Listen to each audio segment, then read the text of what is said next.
ಬಾಲಕನಾದ ಕುಮಾರ ಹೇಮಂತ್. ಮುನ್ನುಡಿ ಹೇಳುವವಳು ಕುಮಾರಿ ಪ್ರಿಯಾಂಕಾ. ದೃಶ್ಯ ಪರಿಚಯಕಾರನಾಗಿ ಕುಮಾರ ಕಾರ್ತಿಕ್. ಭಗತ್ ಸಿಂಗ್ನ ಪಾತ್ರದಲ್ಲಿ ಕುಮಾರ ಅಮಲ್. ಭಗತ್ ಸಿಂಗ್ನ ತಾಯಿಯ ಪಾತ್ರದಲ್ಲಿ ಕುಮಾರಿ ಅನುಪ್ರಿಯ. ಬ್ರಿಟಿಷ್ ಜೈಲಾಧಿಕಾರಿಗಳಾಗಿ ಕುಮಾರ ಹುಲಿರಾಜ್ ಮತ್ತು ನಂದನ್. ಗಲ್ಲಿಗೇರುವವನ ಪಾತ್ರದಲ್ಲಿ ಕುಮಾರ ರಾಕೇಶ್. ಧನ್ಯವಾದ.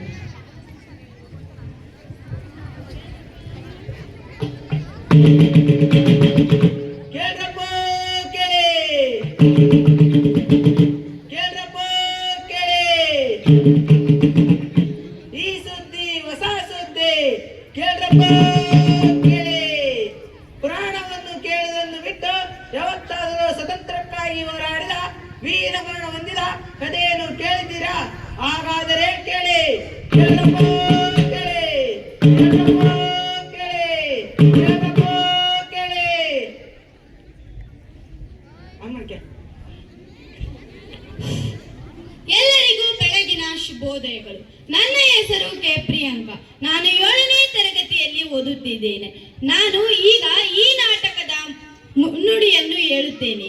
ಪಾಕಿಸ್ತಾನಕ್ಕೆ ಸೇರಿದ ಲಾಯಲ್ಪುರ ಜಿಲ್ಲೆಯ ಬಾಂಗಾಹಳ್ಳಿಯ ಮಹಾವೀರ ಕೇವಲ 23ನೇ ವಯಸ್ಸಿನಲ್ಲಿಯೇ ಹುತಾತ್ಮರಾದ ಮಹಾವೀರ ವೀರಾದಿವೀರ ಭಗತ್ ಸಿಂಗರ ಕಥೆಯನ್ನು ನಿಮ್ಮೆಲ್ಲರ ಮುಂದೆ ಪ್ರಸ್ತುತಪಡಿಸಲು ಶ್ರೀ ವಿನಾಯಕ ಪ್ರೌಢಶಾಲೆಯ ಸಂಗಡಿಗರಿಗೆ ಬಹುಭಾರತ್ ಬಹುಭಾರತ್ ಬಹುಭಾರತ್.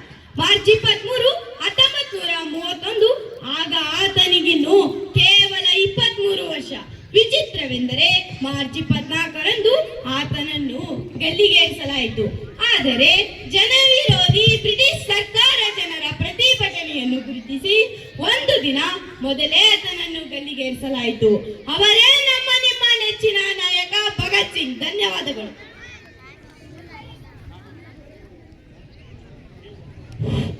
ಎಲ್ಲರಿಗೂ ಬೆಳಗಿನ ಶುಭೋದಯ. ನನ್ನ ಹೆಸರು ಜೆ ಕಾರ್ತಿಕ. ನಾನು ಈ ನಾಟಕದ ದೃಶ್ಯ ಪರಿಚಯಕಾರನಾಗಿ ನಿಮ್ಮ ಮುಂದಿದ್ದೇನೆ. ತಾಯಿ ನಾಡಿಗಾಗಿ ತನ್ನ ತಾಯಿಯನ್ನೇ ಬಿಟ್ಟು ತನ್ನ ಪ್ರಾಣವನ್ನೇ ಬಲಿ ಕೊಟ್ಟ ಮಹಾನ್ ದೇಶಭಕ್ತರ ತಾಯಿ ವಿದ್ಯಾವತಿ ಜೈಲಿನಲ್ಲಿರುವ ತನ್ನ ಮಗ ಭಗತ್ ಸಿಂಗರನ್ನು ಭೇಟಿಯಾಗಲು ಬರುವ ದೃಶ್ಯ. ಈಗ ಭಗತ್ ಸಿಂಗ್ ಮತ್ತು ಅವರ ತಾಯಿಯನ್ನು ಸ್ವಾಗತಿಸೋಣ.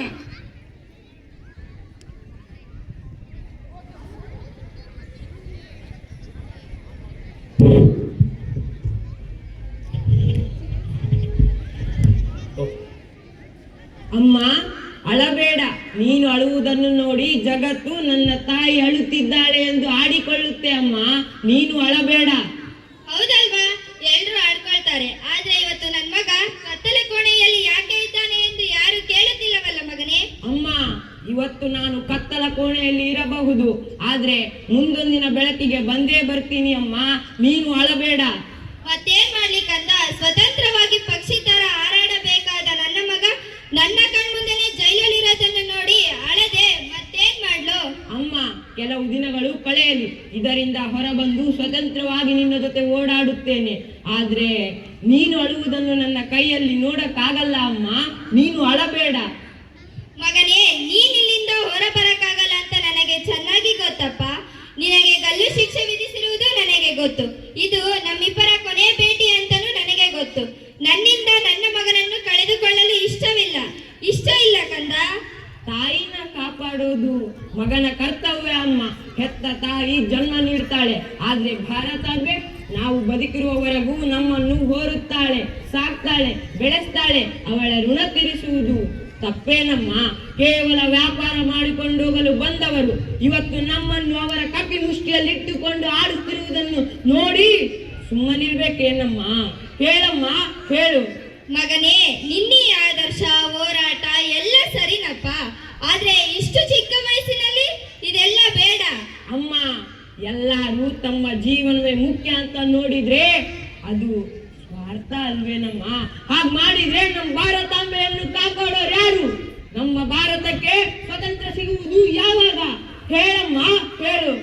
ಬಾಳಿ ಬದುಕಬೇಕಾಗಿರೋ ನನ್ನ ಮಗ ನನ್ನ ಕಣ್ಮುಂದೆನೆ ಹೀಗಿರುವುದನ್ನು ನನ್ನ ಕೈಯಿಂದ ನೋಡಕ್ಕಾಗುತ್ತಾ? ಹೇಳು. ಅಮ್ಮ, ನಿನ್ ಮಗ ಭಗತ್ ಸಿಂಗ್ ಸಾಯ್ಬೋದು, ಆದ್ರೆ ಈ ಭಾರತಾಂಬೆ ಮಡಿಲಲ್ಲಿ ಸಾವಿರಾರು ಭಗತ್ ಸಿಂಗ್ ಇದ್ದಾರೆ. ಅವರಲ್ಲಿ ನಿನ್ನ ಮಗನನ್ನು ಕಾಣಮ್ಮ. ನಾನು ಈಗ ಸಾಯ್ತಾ ಇರೋದು ನನ್ನ ಭಾರತಾಂಬೆಗೋಸ್ಕರ. ಆ ಬ್ರಿಟಿಷರಿಗೆ ಹೇಡಿಯಾಗಿ ಬದುಕಬೇಕೆಂದು ಬಯಸ್ತೀಯೇನಮ್ಮ? ಹೇಳಮ್ಮ, ಹೇಳು. ಅಯ್ಯೋ ದೇವ್ರೆ, ನನ್ನನ್ನು ಎಂತ ಸ್ಥಿತಿಗೆ ತಂದ್ಬಿಟ್ಟಪ್ಪ. ನೀನು ಸಾಯೋದನ್ನು ನಾನು ಕಣ್ಣಾರೆ ನೋಡಬೇಕೆ? ಅದರ ಬದಲು ಸಾಯೋದೇ ಮೇಲು. ಅಮ್ಮ, ಹಂಗ ಹೇಳ್ಬೇಡಮ್ಮ. ಇವತ್ತು ನಿನ್ ಮಗ ಭಗತ್ ಸಿಂಗ್ ಸಾಯ್ಬೋದು, ಆದ್ರೆ ನನ್ನ ಆದರ್ಶ ಸಾಯುವುದಿಲ್ಲ. ಮುಂದೊಂದಿನ ಭಾರತಕ್ಕೆ ಸ್ವತಂತ್ರ ಸಿಕ್ಕ ಮೇಲೆ ಪ್ರತಿಯೊಬ್ಬ ತಾಯಿಯು ತನ್ನ ಮಗ ಭಗತ್ ಸಿಂಗ್ ತರ ಇರ್ಬೇಕು ಅಂತ ಬಯಸ್ತಾಳೆ. ಸಾವು ದೇಹಕ್ಕೆ ಹೊರತು ಆದರ್ಶಕ್ಕಲ್ಲ. ಎಲ್ಲಿಯವರೆಗೂ ತಮ್ಮ ಆದರ್ಶಗಳು ಜೀವಂತವೋ ಅಲ್ಲಿಯವರೆಗೂ ನಾವು ಜೀವಂತ. ಇನ್ಕ್ವಿಲಾಬ್ ಜಿಂದಾಬಾದ್. ನಿನ್ನಂತ ಮಗನ ಪಡೆಯೋಕೆ ನಾ ಎಷ್ಟು ಪುಣ್ಯ ಮಾಡಿದ್ನೋ ಏನು. ಎಲ್ಲರೂ ನನ್ನ ಹೆಂಡತಿ, ನನ್ನ ಮಕ್ಕಳು, ನನ್ನ ಸಂಸಾರ, ನನ್ನ ಕುಟುಂಬ ಎಂದು ಹೋರಾಡಿದ್ರೆ ನೀನು ಈ ದೇಶನೇ ನನ್ನ ಕುಟುಂಬ, ಇಲ್ಲಿರುವವರೆಲ್ಲ ನನ್ನವರು ಎಂದು ಹೋರಾಡ್ತೀಯಲ್ಲ. ಇಲ್ಲ, ನನಗಿನ್ನೇನೂ ಬೇಡ, ನಾನಿನ್ನು ಅಳುವುದಿಲ್ಲ. ಅಮ್ಮ, ಮುಂದಿನ ಜನ್ಮ ಅಂತ ಒಂದಿದ್ರೆ ಈ ಮಣ್ಣಲ್ಲಿ ಹುಟ್ಟಿ ನಿನ್ನ ಮಗನಾಗಿ ಹುಟ್ಟಿ ನಿನ್ನ ಋಣ ತೀರಿಸ್ತೀನಿ. ಆದ್ರೆ ಈ ಜನ್ಮದಲ್ಲಿ ನನ್ನನ್ನು ಕ್ಷಮಿಸಿ ಬಿಡಮ್ಮ. ಭಗತ್ ಸಿಂಗರನ್ನು ಗಲ್ಲಿಗೇರಿಸುವ ಮೊದಲು ಬ್ರಿಟಿಷ್ ಜೈಲಾಧಿಕಾರಿ ಮತ್ತು ಭಗತ್ ಸಿಂಗರ ನಡುವೆ ಸಂವಾದಗಳು.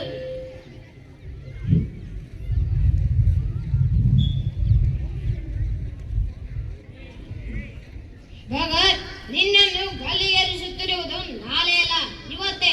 ಸಂತೋಷ ಸಾಹೇಬ್ರೆ. ನಿಮ್ಮಂತ ಬೀದಿ ನಾಯಿಗಳ ಜೊತೆ ಕುಂಡಿಯಾಗಿ ಬದುಕುವುದಕ್ಕಿಂತ ಸ್ವತಂತ್ರಕ್ಕಾಗಿ ಸಾಯೋದೇ ಒಳ್ಳೆಯದು. ಸಂತೋಷ ಪಡ್ತಾ ಇದೀಯಾ?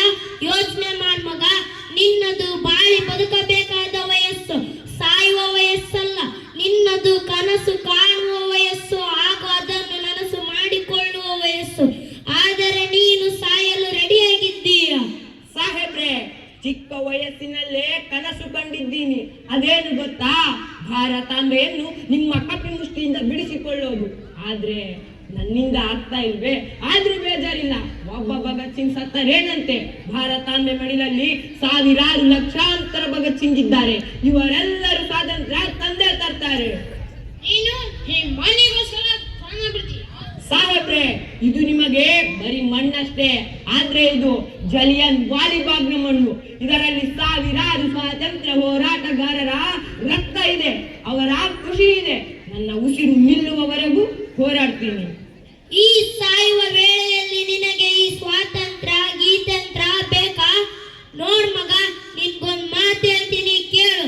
ನಿನ್ನದು ಚಿಕ್ಕ ವಯಸ್ಸು. ಈ ವಯಸ್ಸಿನಲ್ಲಿ ಹೇಗಿರಬೇಕು ಹಾಗೆ ಇರು. ನಿನ್ನದು ಒಳ್ಳೆಯ ಮನಸ್ಸು, ಅದಕ್ಕೆ ಹೇಳ್ತಾ ಇದ್ದೀನಿ. ಈಗಲೇ ತಪ್ಪಾಯ್ತು, ಇನ್ಮುಂದೆ ನಿಮ್ಮ ಸಹವಾಸಕ್ಕೆ ಬರೋದಿಲ್ಲ ಎಂದು ಅಪಾಲಜಿ ಲೆಟರ್ ಬರೆದುಕೊಡು. ನಾನು ಅದನ್ನು ಕಂಪನಿ ಸರ್ಕಾರಕ್ಕೆ ಕೊಟ್ಟು ನಿನ್ನ ಪ್ರಾಣವನ್ನು ಉಳಿಸಲು ಟ್ರೈ ಮಾಡ್ತೀನಿ. ಅಪಾಲಜಿ ಲೆಟರ್ ನಂಗೆ ಹೇಳ್ತಿದ್ದೀರಾ? ಸಾಹೇಬ್ರೆ, ಈ ಭಗತ್ ಸಿಂಗ್ ಮೈ ಮೇಲೆ ಹರಿತಾ ಇರೋದು ಹೇಡಿಗಳ ರಕ್ತವಲ್ಲ, ವೀರನ ರಕ್ತ. ಪ್ರಾಣ ಬಿಡ್ತೇನೆ ಹೊರತು ಅಂತ ನೀಚ ಕೆಲಸ ಮಾಡಲ್ಲ. ಸರಿ, ಹಾಗಾದ್ರೆ ನಡಿ. ಸಾಹೇಬ್ರೆ, ಸಾಹೇಬ್ರೆ, ದಯವಿಟ್ಟು ನನ್ನ ಮಗನನ್ನು ಉಳಿಸಿಕೊಡಿ. ಸಾಹೇಬ್ರೆ, ದಯವಿಟ್ಟು ನನ್ನ ಮಗನನ್ನು ಉಳಿಸಿಕೊಡಿ. ನಿನ್ನ ಮಗನಿಗೆ ಆವಾಗಲೇ ಹೇಳಿದ್ದೆ ಅಪಾಲಜಿ ಲೆಟರ್ ಬರೆದು ಶರಣಾಗೆಂದು. ಆದರೆ ನಿನ್ನ ಮಗ ಒಪ್ಪುತ್ತಿಲ್ಲ. ಏನು? ನನ್ನ ಮಗ ಭಗತ್ ಸಿಂಗ್ ನಿಮಗೆ ಶರಣಾಗಬೇಕೆ? ಅದರ ಬದಲು ವೀರ ಮರಣ ಹೊಂದುವುದೇ ಲೇಸು. ಎಳ್ಕೊಂಬರ್ರಿ ಅವನ್ನ. ಮಗನೇ. ಅಮ್ಮ ಕಟ್ಟು, ಅಮ್ಮ ಕಟ್ಟು.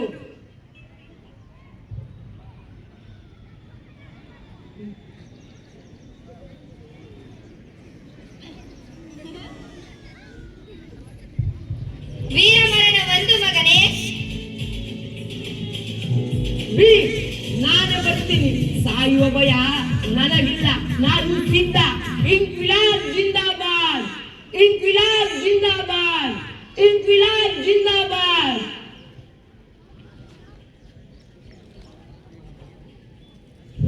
ತಾಯಿ ಎದುರೇ ಭಗತ್ ಸಿಂಗರನ್ನು ಗಲ್ಲಿಗೇರಿಸುವ ಕರುಳು ಕಿತ್ತುವ ದೃಶ್ಯ ಇದೀಗ ನಿಮ್ಮ ಮುಂದೆ.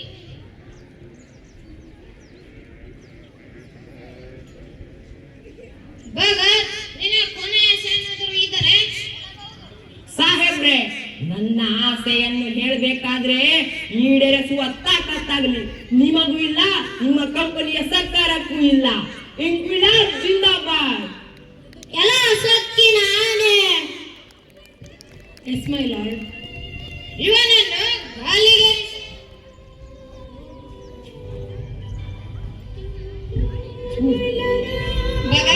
ಮಗನೇ, ಇಷ್ಟು ದಿವಸ